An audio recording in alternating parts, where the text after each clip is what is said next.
And this is where politics comes in. And Virginia has off-cycle elections that are often indicators, not always, but sometimes indicators for where the rest of the country may go. Can you talk about the politics of Virginia and what you're seeing in 2025? Yeah, you're absolutely right. Virginia, because we have off-year elections, I think it's Virginia and New Jersey that have the off-year gubernatorial elections.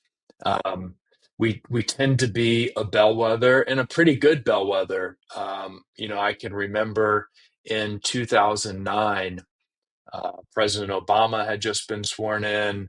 Gerry Connelly had just been sworn in to Congress. Democrats were riding very high.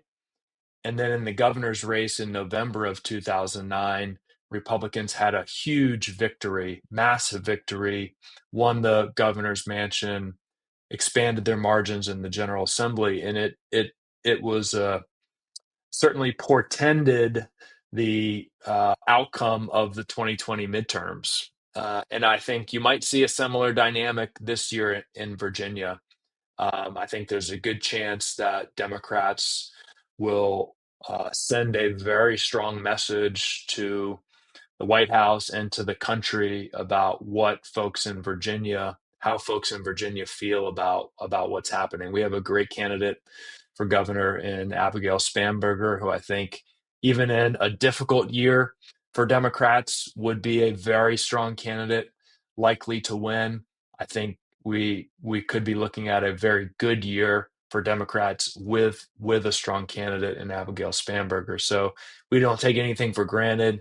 We're working very hard, but I think both history and what I'm seeing and feeling on the ground suggests the opportunity for a very big victory that personally I hope does portend the outcome of the 2026 midterms.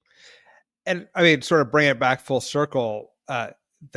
These huge federal cuts and dismantling of entire agencies, there's been an element of shock as people as it's happened so quickly. I guess, are you sensing that there is now going to be a political response from these people who, as you say, on every block you have somebody who lost a job, lost a contract, is impacted in some way? Do you sense that people are sort of emerging from this and starting to fight? Absolutely.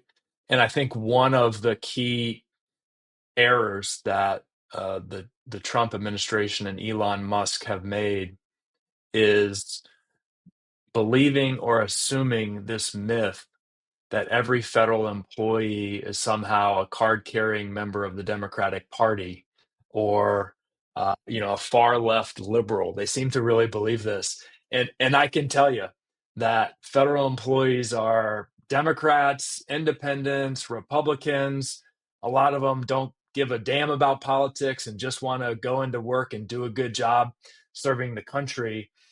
So they have uh, not just offended, but I think enraged a huge swath of Virginians from all political persuasions, including a lot of veterans, by the way.